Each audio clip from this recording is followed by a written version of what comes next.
Shop now at the Home Depot and get up to 35% off select appliances. Plus, save up to an extra $400 on select appliances like Frigidaire. From the stainless steel French door refrigerator with crisp steel drawers to keep produce fresh longer, to the 5-burner electric range that lets you cook more at once and get meals on the table faster. Right now, get up to 35% off select appliances like Frigidaire. The Home Depot. How doers get more done. Pricing valid January 9th through January 29th. U.S. only. See store online for details and minimum purchase required.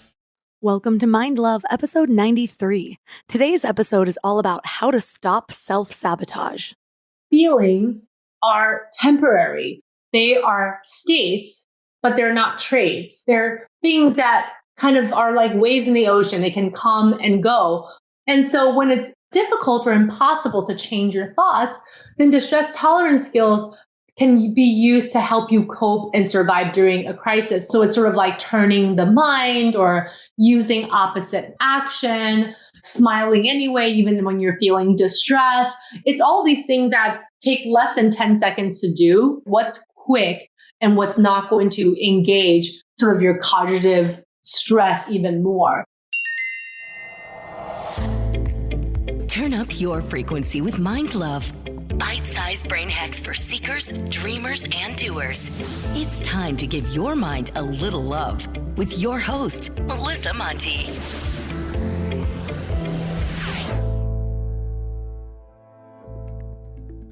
Hi, friends and wild people.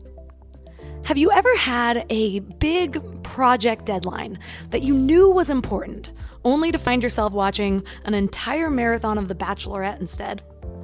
Or you worked really hard for weeks to lose that 5 pounds, and then decided that the best way to reward yourself would be to eat an entire tub of ice cream. Or maybe you were in a relationship that was going really great, but you just kept picking fights. Yeah, these are all little ways that we self-sabotage. Self-sabotage can be really hard to spot at first because, it has a big name. The first time I really heard this term, I envisioned some chaotic teenager deliberately trying to ruin her life and everyone around her. But now I know that this chaotic teenager exists inside of all of us on some level. And that bitch needs boundaries. I wanted an episode on this in particular because I used to be the queen of self-sabotage. From picking fights in my good relationships to diving headfirst into bad ones. Or one time, I got a promotion at my job and then I just stopped showing up for 4 days. And then there's bulimia. That is a pretty obvious form of self-sabotage, I'd say. I'm like telling my body every day, hey, here's a bunch of food. Psych, you can't keep it. Well, now I have gotten my life together in a ton of ways, but that little chaotic teenager still throws fits every now and then, and I've especially noticed it after something really good happens. It's like I'm on a high and I've got to bring myself to a low. And thankfully, the ways it manifests now are a lot less severe than they used to be. 3 cheers for growth, right? For example, late last year, I went to this event. I made all these great contacts that could really help my career. Even had a coffee date with one, and then I never followed up with anyone. Following up would have been an easy enough thing to do, but looking back, there was some sort of fear of my own success holding me back. And even today, something great will happen, and still my first instinct is to drink all the wine to celebrate. Not some of the wine, all of the wine. But now I know how to handle it. Well, mostly. So after today's episode, you will too. We are talking to Dr. Judy Ho. She's an award-winning clinical psychologist, tenured professor, and TV personality. And we'll be looking at self-sabotage to help us answer 2 vital questions. Why do we do it? And how do we stop? She's going to give us some proven strategies grounded in science and therapy and practical tools to teach you how to identify your triggers and modify your thoughts and behaviors so you can stop the cycle. 3 key things we will learn are why humans are predisposed to self-sabotage, what factors cause your self-sabotage behaviors, and they might not be what you think, and some quick little busters that you can use in under 5 minutes to stop self-sabotage. Oh yeah, and side note, during this interview, my voice is a little extra raspy. I lost it a little bit after a conference, so sorry about that. #raspygirlproblems. Real quick, have you signed up for the Morning Mind Love yet? Sometimes waking up on the right side of the bed can be a little difficult. The Morning Mind Love delivers short messages to your inbox with a thought or a tip to start each day on a positive note. I get messages from people every single day about how the Morning Mind Love is their favorite way to start the day, or that the message that came through is exactly what they needed to hear. Just visit mindlove.com and sign up right there on the homepage. Plus, you'll get some amazing free gifts when you do. You'll get a free guided binaural affirmation meditation designed to rewire your brain to your highest self. And you'll get one of my favorite tools, a really cool booklet of power lists to help you gain clarity and live with intention. And it's all completely free. Just go to mindlove.com to sign up. Or if you're out and about, just text the word morning to 33777. That's morning to 33777. Hey, Dr. Judy, welcome to Mind Love. Thank you so much for having me on, Melissa. It's really a pleasure. To start out, with all your years being a clinical psychologist, what made you focus your first book on self-sabotage? Well, I think because the phenomenon is so universal, I really see it as something that everybody does from time to time. I mean, most of the times it's not a big deal. You know, we self-sabotage one day or in one event or one situation, and then we get right back on track. But when it becomes a pattern and it stops you from getting the things that you really want in life, that's when I think that it's an issue that needs to be resolved. But I say that it's universal because I believe that self-sabotage is rooted in our biology and our evolutionary history. And so all of us have the propensity to do it, but depending on what's going on, some people might have more of a propensity than others at various times in their life.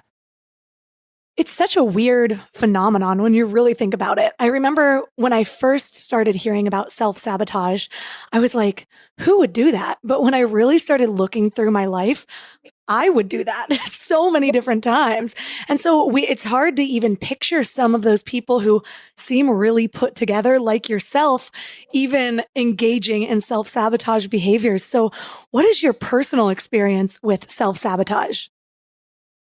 Well, I love this question because people, will say, well, if you say it's universal, then like, when has it happened to you and how have you seen it in your life? And I think for me, what I really saw, especially in my 20s, was in the area of procrastination. And I think that that is a relatable area for many people because a lot of people, again, even people who seem like they have it together and they work hard and they still procrastinate. And there's so many different kinds of reasons why somebody procrastinates. But some common ones are, oh, well, I need the kind of extra boost of motivation so that I can really do a great job on this project. And like, I really need that push at the end, that kind of being a little bit of a fear that really gets me to the next step. But of course, you're always sort of lurking in this weird area because there's partially a chance that you might not be able to make it after all or do a good job because time is forward moving. Like you may run out of time. And so I think so many people think that the procrastination gives them that extra boost, that extra stress that they need to carry something forward. And then like one day it doesn't work out. And so for me, a big moment of this was when I was in grad school and I was actually doing extremely well in this class in my first year. Everything was going great. And of course, I procrastinate a really big term paper and I left only 20 hours to do a 30-page paper. Oh, wow. And I didn't. I mean, I finished it the best that I could, turned it in at like 5:30 a.m. when it was due at 5:30. And a couple of days later, I got a email from my professor saying, come see me. There was no grade on my paper. And so I go into her office and she's like, this is horrible. I couldn't even grade it.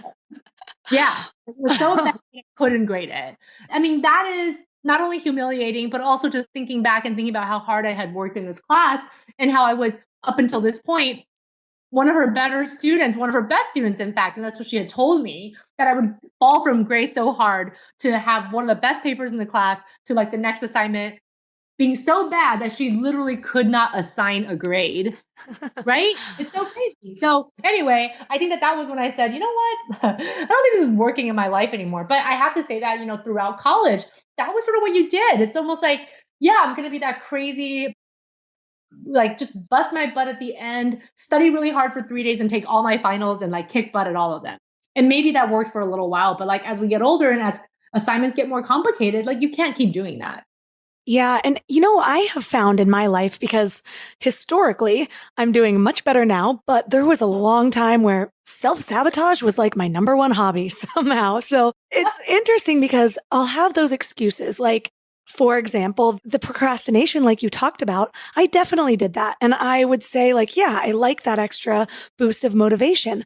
But really, when I got down to it, it almost seemed like that was a surface level excuse. And there were a lot more deeply rooted issues that were leading to my not doing the best I could. Like really even my belief in how successful I thought that I could be. So I'm wondering, is there usually a deeper root, or is it usually just, us learning as we go along? Yeah, absolutely. For self-sabotage, there's definitely deeper roots to it. And I think what makes self-sabotage so universal and why there's a biological predisposition is that all human beings have two major drives. And the two major drives are attaining rewards and avoiding threat. And that's the only way that we can individually survive and also survive as a species. And usually those two things kind of work in tandem and they're in balance. You kind of consider both going after rewards and avoiding threat as much as possible. And they kind of work out really well. But sometimes your switch happens where you actually end up prioritizing avoiding threat much more than the attaining rewards part. And threat in our common day is not the saber-toothed tiger that might eat you. Threat now is, what if I get rejected when I ask somebody out on a date? What if I go and speak in front of the public and they all laugh at me? What if I apply for this job and I don't get it and I get rejected, right? These are the types of things that we're afraid of now. And the more that threat switch occurs, the less you're likely to get out of self-sabotage because you're always going to be thinking about the potential negative consequences of failing, for example. And I think even more deeper than that, everybody has their own particular brand of why they self-sabotage. And I think one of the ones that helped me to sort of devise this plan was really thinking about the fact that everybody's self-sabotage comes down to 4 factors that I made into an acronym called LIFE. And it stands for the types of things that are underlying factors for why people do this. And so L stands for low or shaky self-esteem. I stands for internalized beliefs, things that we learn from childhood or from watching adults that we look up to. And somehow as we get to be older ourselves, we adopt those beliefs. F is for fear of change or fear of the unknown. And E is for excessive need for control. And so all of those things can veer us towards self-sabotaging more so on certain times of our lives. And so do those things like excessive need for control or fear of change, are those normally based on things that happened in our childhood that scarred us, or do they just kind of pop up? How do we develop those personal brands for how or why we self-sabotage? Well, I definitely think that we are always a combination of all of our experiences. And, we come into this world kind of as a blank slate, ready to learn about the world and how it works. And so a lot of our earlier childhood experiences certainly play a role. And with something like excessive need for control, well, some people will say, well, yeah, people have certain personality traits and some people just need control more than others. Yeah, but like, where does that come from? Like, does that come from the fact that you grew up with pretty controlling parents? Or does it come from the fact that you actually grew up with very permissive parents who weren't controlling about anything? So then you felt like you had to always be the one to put the boundaries down. But for sure, all of our experiences, I think, together will lead us to develop certain factors or certain personality traits or certain things that become more important to us than maybe they would be to another person.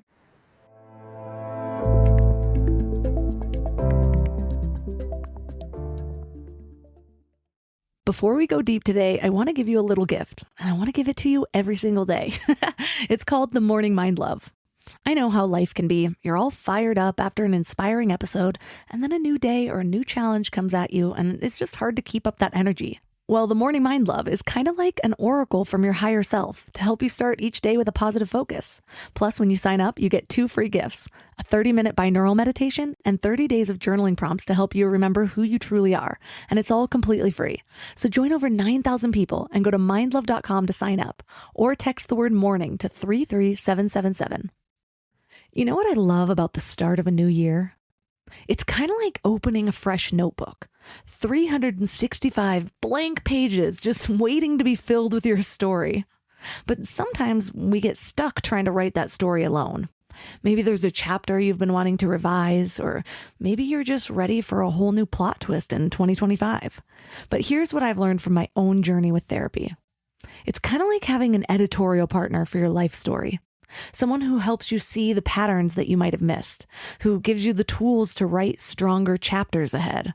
And that's why I'm so excited about BetterHelp. They've made therapy accessible and easy, serving over 5 million people worldwide. With over 30,000 credentialed therapists, each with different specialties, you can find someone who really gets your unique story. But what I love is how flexible it is. Everything is online, and you can easily switch therapists anytime at no extra cost until you find the perfect fit. And it's not just for people that are dealing with major challenges. Therapy can help anyone become the best version of themselves. So write your story with BetterHelp. Visit betterhelp.com/mindlove today to get 10% off your first month. That's BetterHelp, HELP.com/mindlove.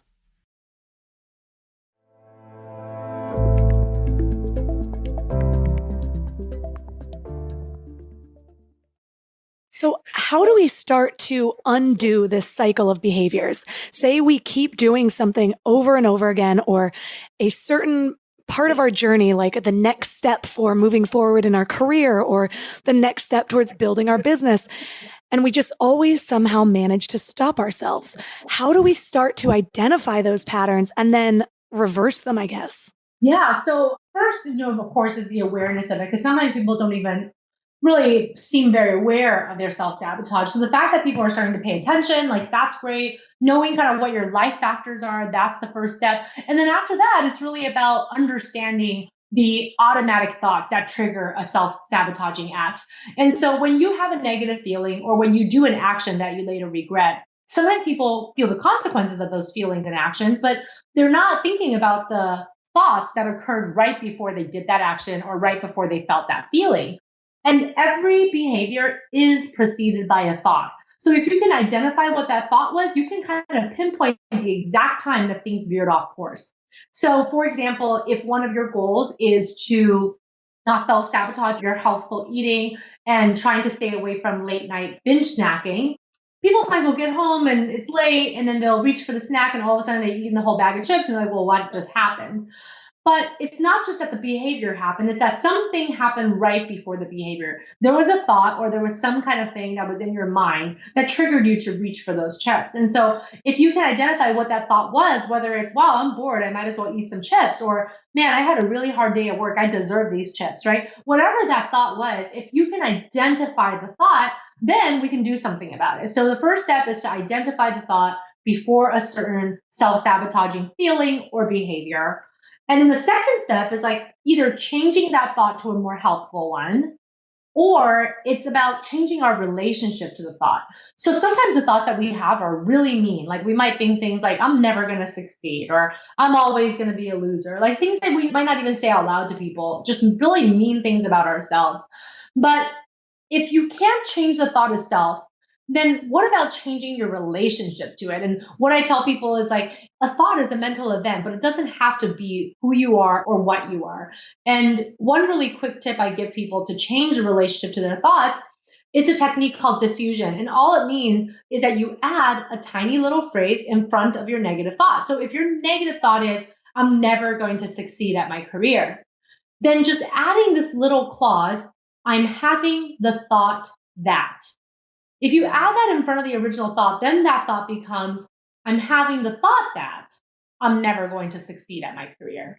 So you can see how it already takes the wind out of the sails a little bit of that original thought, because you're saying, hey, I'm having a thought that this is happening, but it's not actually happening. It's just a thought that I'm having. That makes perfect sense. I remember when I learned that technique, and it was a different spin on it, but really realizing that I don't have to identify with my thoughts was huge for me, because when you don't really know that, like deep down in your soul, then a part of you will always believe that thought. But when you realize that thoughts can just be chemical reactions or patterns of behavior, or like just actual habits of thought, then it's so much easier to just watch it float by without attaching this emotion to it. But I'm wondering, a lot of times these patterns of behavior are so deeply rooted. They are so ingrained that it's really hard to make that conscious decision to change it. And an example of this is I had an eating disorder. I suffered from bulimia for over a decade. And I remember really trying for the longest time to change my patterns, to identify the thoughts that were happening right before I would go into a binge purge cycle. But it was like I was automatically in fight or flight. And so logic just didn't work for me. And before I knew it, I was like this observer watching myself in like this ultimate pattern of self-sabotage. What do you do when it's a little too strong to control in that way? Yeah, it's a really good question. Obviously, these techniques all make sense when you're feeling good and in a good state of mind. You're like, yeah, that makes sense. I can do that. But then sometimes there's like these real moments of distress. And maybe in that moment, you can't just go and change the thought, or even the idea of changing your relationship to the thought still feels like too much. So then I feel like this is where we start to really invoke the literature around distress tolerance, right? So distress tolerance is really important. It really focuses on when we are feeling those levels of negative emotion. It's really intense and really severe. And you still need to be able to cope and try to move on and still try to make good decisions from there. It's really about accepting that that's where you are in that moment, but also recognizing that feelings are temporary. They are states, but they're not traits. They're things that kind of are like waves in the ocean. They can come and go. And so when it's kind of difficult or impossible to change your thoughts, then distress tolerance skills can be used to help you cope and survive during a crisis. So in my book, I talk a little bit about a couple of the distress tolerance skills that people sometimes find would be helpful. So it's sort of like turning the mind or using opposite action, smiling anyway, even when you're feeling distress. It's all these things that take less than 10 seconds to do. The primary literature on distress tolerance is like what's quick and what's not going to engage sort of your cognitive stress even more. And I think that that's a really good place to go if you're feeling like so significantly distressed that it's hard for you to kind of apply maybe what we call like a higher order technique where you actually have to work with your thoughts. That makes sense. I remember being in those low patterns, and it can just really take a lot of self-esteem away from you because, you're already fighting whatever your self-sabotage behaviors are. Then you fall into these patterns and it just can really make you feel like a failure. So I'm curious, what if it was a little bit too late to go into some of these techniques? You've already engaged in the self-sabotage behaviors.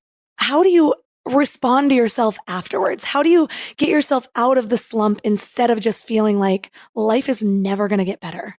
Yeah, and I think it's hard when you kind of experience a setback. Oftentimes people will then kind of go to a very black and white place with it, like start to kind of think thoughts like, I'm a failure, this is never going to work.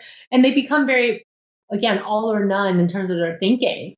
And I think that that's sort of the first step is just recognizing that sometimes after a setback that we have the propensity to kind of go to this place where we feel like nothing's ever going to change. And recognizing in that moment that a setback is not a failure. It doesn't have to be, I achieved this goal or I completely and utterly failed at it.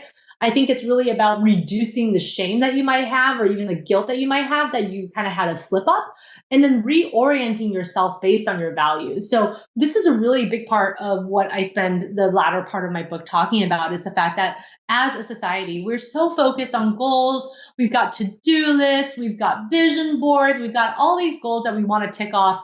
But what about our values? We don't spend enough time talking about that. And our values are different from our goals because they can really never be checked off. So goals are things that once you're done with them. Like I ran a marathon. Now I can check that off the list. Well, values are what you want your life to stand for. Values are what you want to be remembered by. And you don't ever check them off because it's something that you want to carry with you always. So values are things like community, adventure, learning, honesty, integrity. So all of those types of things, you don't just all of a sudden decide that you've got enough community or you've got enough integrity. You never have to be somebody with integrity anymore. And so I think when you have that sense of failure, reorienting yourself to your most important values and reminding yourself why you're even trying to do this in the first place. Why are you trying to make positive change? And if you can connect that to a value, then it can help you to get back on the right track. It's like, well, it's hard, but because I know that this is a really important value to me, I'm willing to tolerate the stress that's involved in getting back on the horse and trying again. I'm glad you mentioned values. I just last week or 2 weeks ago really drilled down my values again. I like to do it every year or so I'm evolving at a really fast pace. I like to really still feel connected. It's not like my values are changing a ton, but sometimes I discover a little bit more as I discover more about myself over the years. And so I was just drilling down and I realized that my number one value that has carried through my whole life that I didn't necessarily identify before was freedom. Just this idea of freedom. And like I mentioned, I had an eating disorder. And so what started as this feeling of freedom to eat whatever I want with none of the consequences ended up being the least free I've ever felt in my life. Suddenly I was totally controlled by this set of behaviors and it was horrible. And so now I come back to freedom with everything that I do and asking myself that before an upcoming goal or anything like that can be really, really helpful, even to narrow down what my next decision is. So I'm wondering, what are the ways that you've found to identify your top values in a way that is really meaningful for each person? I'm so glad that you do values-based work too, and that you revisit it. I think it's just so fun to do. And truly, I think it's very meaningful. And so my favorite way, which I also talk about in the book and give an example of, is the values card sort. And I'm not sure if you've done the values card sort before, but it's really cool. So, obviously there's thousands of values and everybody's values are different, but I kind of came up with 33 of the most common values that people can have. And I put them onto little cards. And so you cut them out and you actually sort through them. So you make 3 columns in front of you. And the left side is going to be your most important, your top 11 values, let's say. And then the middle column is going to be like values that are moderately important to you. And then the ones on the right are going to be the ones that are less important to you. And then you really focus in on your top 5 values, let's say, so you look at that leftmost column and you look at the top 5 values that you put there. And that's how I have people kind of identify what is the most important values to them in this day. But I also sometimes think that it's equally important to look at the bottom 5 values, so all the way on the right side of the column on the bottom side, like what are the last 5 values that you have? Again, I think that's important too, because it can also help you to understand maybe what goals are not really as worthwhile for you to pursue. And sometimes once people have done this type of exercise, they'll realize, wow, it's been a while since I've actually done something to nurture my top values. And maybe I've been setting goals that aren't even necessarily touching on my top 5 values. And no wonder sometimes they feel a little empty even after they've reached the goal, or they feel like they run out of juice or motivation. Because if it's not backed by something more important to that person, it's very easy to kind of like lose track or be like, this is too hard, I'm just going to give up. Because if it's not tied to something that's crucial to your existence and who you are, why bother with all that distress, right? Yeah, definitely. It makes sense because I've looked at values before. The very first time I ever tried to do a values exercise, at that time in my life, I wasn't very in touch with myself. Most of my behaviors were about distracting from that relationship with myself, including an eating disorder, binge drinking, all the ways I self-sabotaged in my 20s. And I remember looking at a list of values and it was difficult for me to pick because, you can't look at a list of values and not think that it would be great to have most of them. It's like an ideal way to live. So I'm like, I can't have 172 values. This doesn't make sense. And so it was really helpful to me to drill down. I looked at the times I was happiest in my life and what those things had in common, the times that I felt least in control or the most distressed and what those things were lacking. And those started to give me a little bit more insight before I could just choose words from a list. So that might be something that's helpful for listeners as well, just to make it a little bit more contextual. Yeah, in my book, I actually talk about the idea of peak moments. And I think we might be talking about kind of a similar concept of reflecting on a memory in your life where you felt like things were going well and it was a positive memory. It might have even been one of the best moments of your life. And trying to kind of, like you said, contextualize it more and think about, well, what values were being honored or were centered to this experience? And then going from there, being able to identify more clearly the kind of values that will make you feel fulfilled from the inside. happiness is such an interesting concept because I think in this day and age, we talk about happiness more so as an absence of negative emotion and the experience of positive emotions. And yet nobody can feel that way all the time.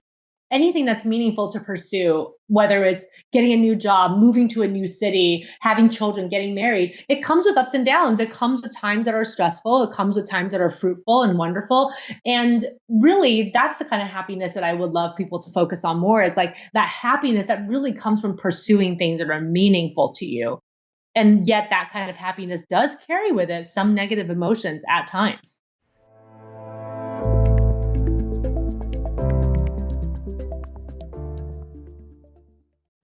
You know what's crazy? After all these years of hosting Mind Love and talking to some of the world's leading experts, one of the biggest eye-openers for me has been just how much our gut affects, well, everything. When my gut feels good, my mind feels clearer, my intuition is stronger, and I just feel more balanced. And that's why I'm excited about Zoe, a science-backed nutrition company that is totally changing how we understand our gut health. They've created the most scientifically advanced at-home gut test and built the world's largest microbiome database. So when you get your results, you're not getting generic advice. You're getting insights about your body that other companies just don't have the data to provide. There's also just so much misleading health information out there. Food companies even pay influencers to promote ultra-processed foods as healthy. And that's why I love that Zoe relies purely on science. Real science.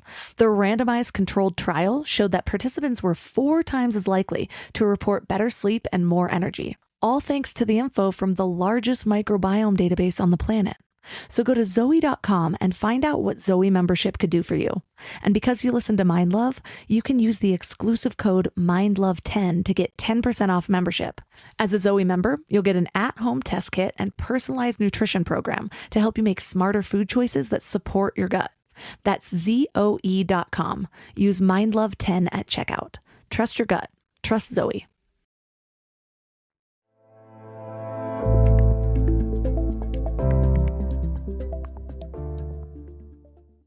Speaking of peak moments, there's a pattern that I noticed within myself that now that I've become aware of it, it's been happening a little bit less, but I noticed that sometimes when I would have a peak moment where I was really proud of myself, like I just did something great, accomplished some big goal, it was like I would automatically start to self-sabotage right afterwards. It was almost like coming down from a success high or something and just trying to make myself feel bad. And an example of this was one time I had a week where all these good things were happening. And then all of a sudden I had like 2 days where I just wanted to like binge drink. And I'm wondering, where does that come from? Because when I started sharing that, this was a couple years ago, I got a lot of responses of people saying that they do that same thing. It's like they reached capacity for good in their life and they had to like counteract it. Is that common, or have you heard of that happening before? Absolutely. Yeah. There's a couple of reasons why I think this happens, and it is really common. And it's so cool that you've gotten sort of the feedback that you did that, hey, this is a real thing that happens to people. It feels inexplicable, but yet it is so common, right? And I think one of the ways in which it happens is through this mechanism that we call like the approach avoidance conflict. And it's sort of like the closer you get to a goal, and even when you've just reached it, all of a sudden, like the sort of negatives that are associated with that, like come flooding to you. And like, it makes you actually want to sabotage your progress. Because one really straightforward example that a couple of my clients have actually given me was that they would finally get to their goal weight, for example. They've been trying to lose weight because they were overweight and they were obese, and now they're finally at their healthy weight. Their doctor's like, this looks great, just keep it where you are. And they reach their goal weight, and then all of a sudden they start binge eating again. And it worked so hard, for months at this, right? And they're like, why is that happening? And yet it is such a common phenomenon that we even have like a theory for it called approach avoidance conflict. And I think it's because when you actually get to the goal or get very close to the goal, you start to see all of the negatives that are also associated with that. And so for one of my clients, she was saying, well, I started to think about, man, like it was so hard to get here. How much harder is it going to be to keep maintaining this progress? And like, that's so much pressure that I almost like didn't want to be there anymore. I wanted to be like a little off of the goal so that it wasn't all of this pressure to keep it up. And so it's interesting to kind of like look into the thought process of why that happens. And I think there really is an explanation for it. And I think the other explanation is more tied to things like a shaky self-concept. When you do achieve something good, it's almost like there's a bit of an imposter syndrome that kind of even goes more haywire. And it's like, oh, I don't really deserve all of this good stuff. And then inexplicably and sometimes unconsciously, you sabotage the good things that are happening to you because there's a small part of you that isn't totally sure that you deserve all of it. I just shared a vulnerable moment on Instagram where I was totally feeling those moments of imposter syndrome. And it was interesting this time though, because it was one of the first times that I had so much awareness around it that it only lasted a couple of hours, but I was really feeling the effects. And all of a sudden I sat down and I just thought, I need to meditate because I couldn't come up with solutions at that moment. I was in that moment of distress, like you talked about. So I just kind of got some clarity, sat down, and I started to realize that part of me was feeling this fear of living up to expectations that I had created myself. Like, what if I am not able to maintain this success? So I totally relate to that example with the weight, only it was with business. I thought, well, what if I get really big and then all of a sudden all these people see me and and I just can't keep up with it. Like it's too much of a workload or whatever it was. And I quickly realized that I had to come back to my own self-worth, realize that we're all created on this equal plane. And it's just up to us to kind of realize how magical we really are in order to break free of that. So what are your tips for boosting your self-worth a little bit when you're feeling like maybe I can't handle this or maybe I don't deserve this? Yeah, it's so hard. Self-concept and self-esteem work is hard to do because sometimes you feel like it can be very momentary. And then maybe you feel like you've made progress. And then one day you have a bad day and like all of those feelings come flooding back. And I think it really has to be about where does your self-worth come from? And I think for people, it comes from different places. But like one common place that it comes from is based on the reactions of others, based on how others are treating you and what they're telling you. And of course, that makes sense because we are social creatures. We need that social feedback. We need the community. But if it's taken too far to the extreme, then like one day, if you don't get a compliment or don't get an accolade from someone, or if you, like anybody else might have made a mistake and then all of a sudden get a little reprimanded by your supervisor or your boss, then you feel like you're in the dumps. And I think when your self-worth is tied to what other people are giving you, it's much more vulnerable to sort of these episodic attacks. And so I think really the goal is to try to start building your self-concept from an internal place. Who you are and what you're worth is separate and completely devoid of your achievements, that all of us have value just by being ourselves. And even with our mistakes and our baggage and our problems, we all have worth, right? And it's a tough concept in this day and age, I think, to try to understand because everybody sort of treats your achievements and your accomplishments and my gosh, even your social media followers and the number of people who follow you as a currency. So it's hard. It's kind of like very countercultural to try to get from a more internal place. But I think things like really spending time reflecting on who you are outside of what you give and what you do. What are the things that really drive you? What about, again, going back to values, like what are the things that are valuable to you? Well, those things make you what you are. And those things are what makes you a wonderful and worthwhile person, not what you achieve, right? And so it's like, well, I'm a person who really values integrity and community and adventure. Okay, well, your self-worth should come from those things and not from whether or not somebody compliments you today on your work or whether or not somebody likes your post, right? It's hard, but it's really kind of like completely going countercultural and looking inward for building that self-concept over time so that it can be stable to any kind of things that happen on a day-to-day basis, because stress is going to happen. You're going to get into arguments with people. Things might not always go that well. And yet you have a concept of yourself that's whole. I love that. And for me, it's been so helpful to like collect evidence basically in the real world for my own worth. And so I do that by tracking my wins and tracking my progress. I think because of that negativity bias we have in the brain, sometimes it's just so easy if we're not consciously focusing on it to go through our week and think that nothing good happened. But when you start to acknowledge yourself for even something as small as, I made this person feel good this day. I did this with my business. I got praise for this, or maybe not, maybe praise isn't the right way because it's kind of reflected off of somebody else, but really whatever it takes to build yourself up and start collecting evidence for that. But I'm curious too, when it comes to that reflection from other people, because it's really hard to avoid that. As much as we do this work in ourselves, if we're being told by the people around us every day that we're not smart, it's going to be really hard to ever believe that we're smart. And I found that in my younger years, I used to surround myself with people that were never really going to give me a lot of positive feedback. And it's really funny because I was doing some research on you for this interview. And so I was Googling your name and going to news sources. And I found that you commented on this story, or you were one of the sources for a story on Chris Watts, the guy who killed his wife and children. And it was all about how he is in jail right now, getting a bunch of love letters from people saying like, oh my gosh, I want to be with you. And I thought to myself, is that not the ultimate form of self-sabotage? You're literally finding somebody who has evidence to be a killer of the people he loved, and you're wanting to be with them. Why do people do that? Right. Isn't that insane? I mean, to me, it's also like so much of even criminals are being glamorized these days because the media is featuring them.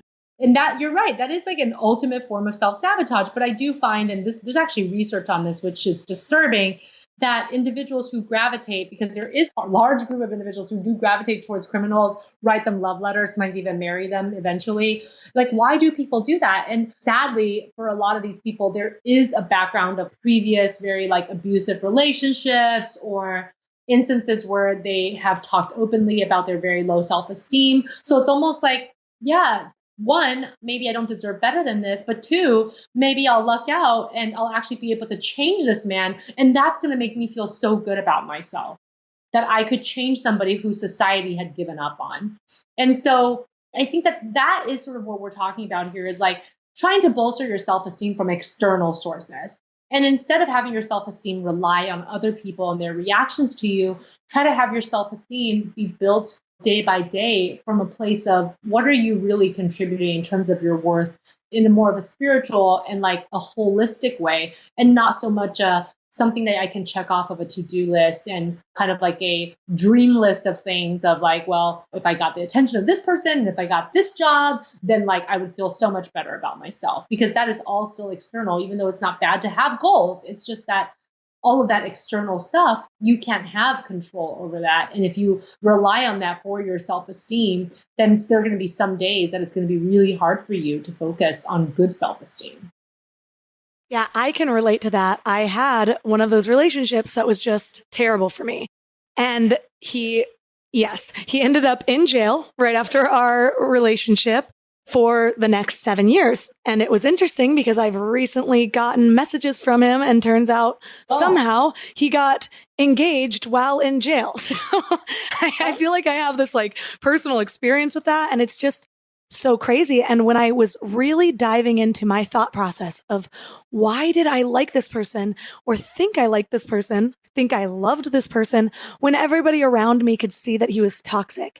And part of what that came down to for me was I resonated with the words you said about loving this person that everybody else in society has given up on.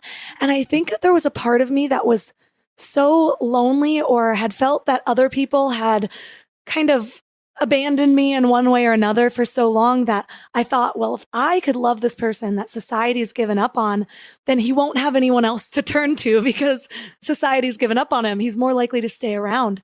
And one of my close friends was going through that same thing too. So it's just so interesting what we'll do in those moments of desperation. Absolutely. Yeah. And I think it's so common when you see that. Sometimes you look at someone and you say, wow, like, why is this person with this person? Doesn't even make any sense. Or why would they be interested in them? And I think that is exactly what we've been talking about, this idea of, oh, well, if society has given up on them, then perhaps they have less options and they won't leave me. And then I can feel safe in that particular way. But then maybe in so many other ways you aren't safe, or maybe you aren't being challenged, or at least the relationship isn't very fulfilling for a variety of reasons because of that choice that we made. So how much of these beliefs about ourselves become just basically a self-fulfilling prophecy.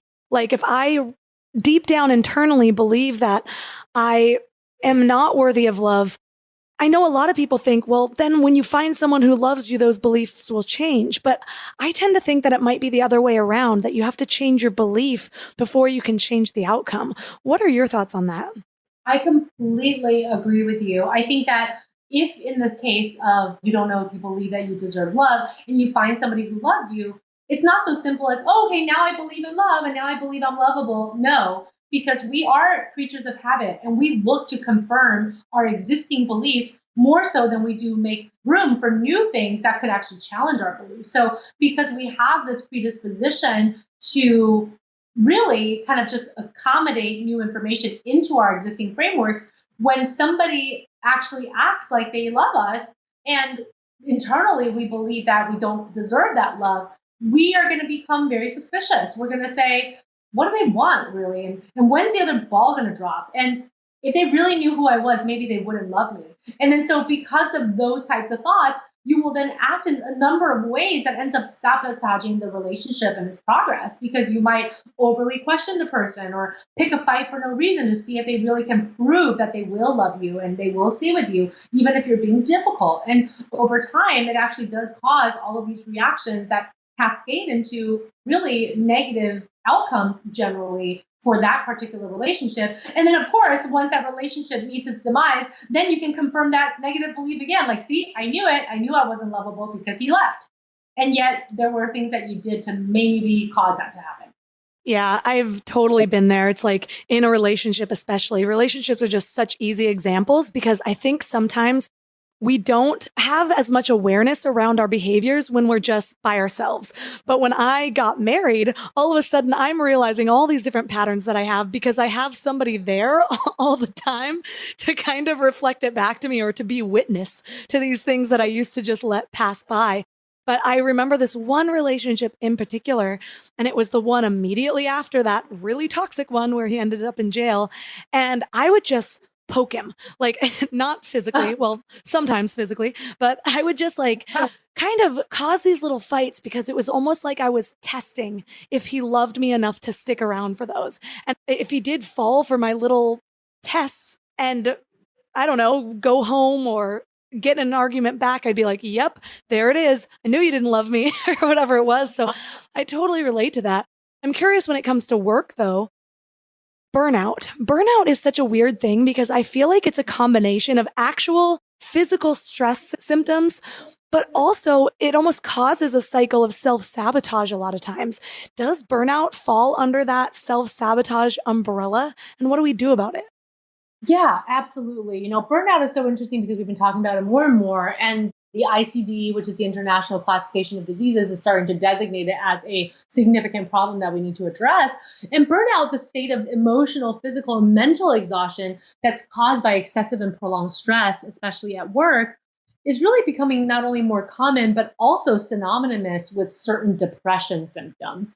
And so when we see that, we realize that these individuals, they need to kind of take a break and they need to take care of themselves. But sometimes people burn themselves out because of some of these underlying factors that we earlier discussed, these life factors. So for example, you may burn yourself out working your nose to the grind and just working yourself to death because you might actually struggle with some low self-concept, and maybe career and achievements in your career is one of the ways in which you try to attain some kind of self-esteem. And so you can't stop because the minute you stop, who are you and what is your worth? And so you keep going even though you really need to stop. And then, for example, it could also be a factor if it's excessive need for control. Like if it's an excessive need for control, it can clearly lead to burnout because you're not going to delegate to anyone. You want to make sure that you've got your hand in everything and you don't trust that anybody else is going to be able to do what you do.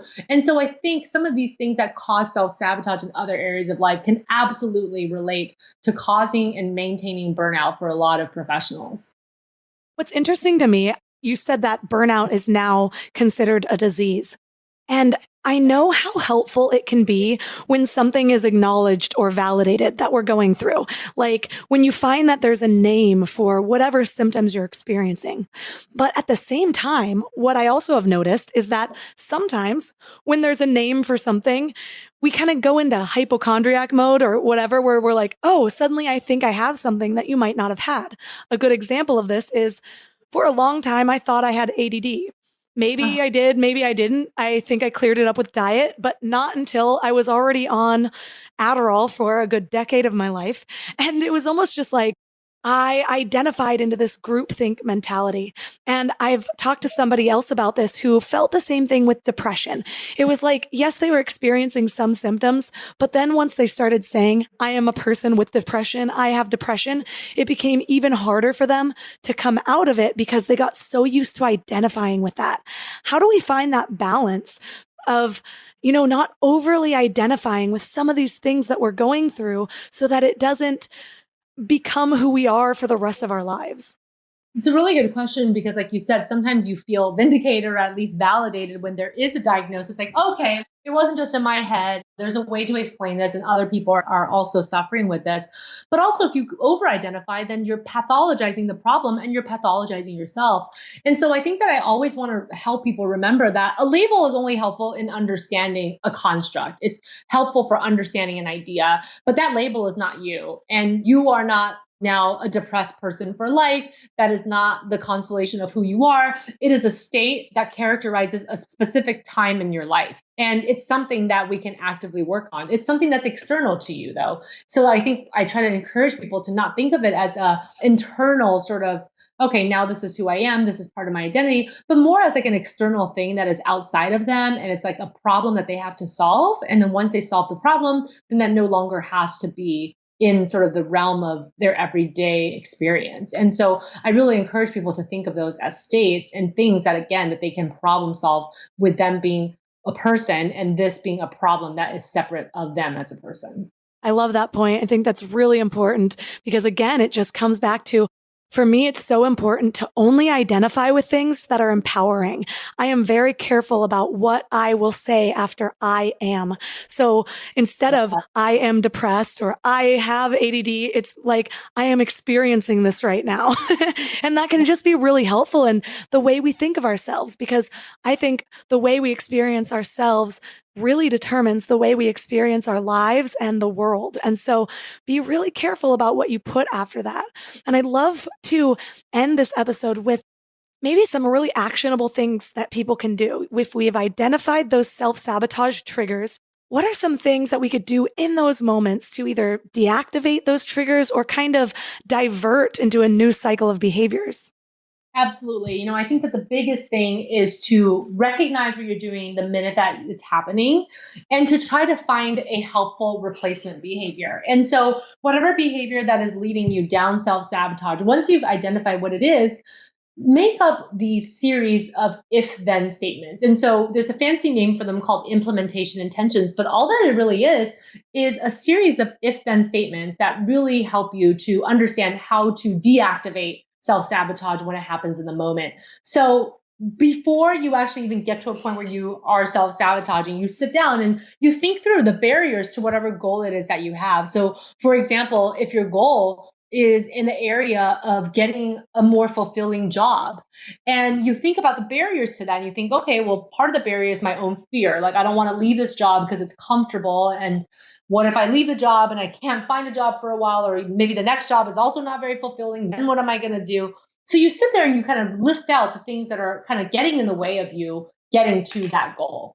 And then for each of the barriers that you listed, you write a series of if-then statements. Like, if I start to feel fear and chicken out, then I'm going to call a friend and have them sit with me while I put my new resume together. So you come up with these sort of like series of very actionable things. Like, if I start to talk myself out of going to this interview, then I'm going to read some self-affirming statements, look over some of the exercises I've already done in this area, do a mindfulness activity to try to regroup, take 10 deep breaths, like whatever you do to try to reset yourself. And so when you have these if-then statements at the ready, what helps in the moment is that when you're already stressed, it's harder to make good and logical and helpful decisions. But if you have these if-then statements already planned out, then as a barrier comes up, you just go to that statement and you just do the things that it said. So it takes a lot of the guesswork out of it, and it doesn't take a lot of executive functioning or self-control or impulse control, which is so hard to do in the moment when you're already feeling distressed. I love that. I totally agree too, where that activity might be good to do when you're experiencing the trigger, yes, but also when we're completely out of it, because I use what I call my power lists. And they're basically things that I list out that are those replacement type behaviors or those empowering thoughts when I'm actually in an empowered mindset. Because when we're in those low moments, it's hard to think of things that aren't low thoughts. We're in this emotional state. So to have those things listed out, the if then behavior replacements when you are in a higher level state, it's almost like your little toolbox to be able to access your higher level state of mind, even when you can't really get that on a physical level. So thank you so much for everything that you shared today. And let listeners know where's the best place to connect with you and a little bit about your book that's coming out next week. Absolutely. So my book is called Stop Self-Sabotage. It's being published by HarperCollins, and it'll be available everywhere where books are sold, including Amazon, Barnes & Noble, and a variety of different online retailers. There's also an audiobook, and there's also an ebook. So whatever format that you're looking for, pick it up there. You can connect with me. I would love to hear from you and hear how self-sabotage has affected you and what's worked for you at my Twitter and my Instagram handle, which is at Dr. Judy Ho, DrJudyHo, or you can check me out at my website, drjudyho.com. All of the links mentioned in this episode are at mindlove.com/093. And there's also links and descriptions of all of our amazing sponsors, so be sure to support those if you want to support the show.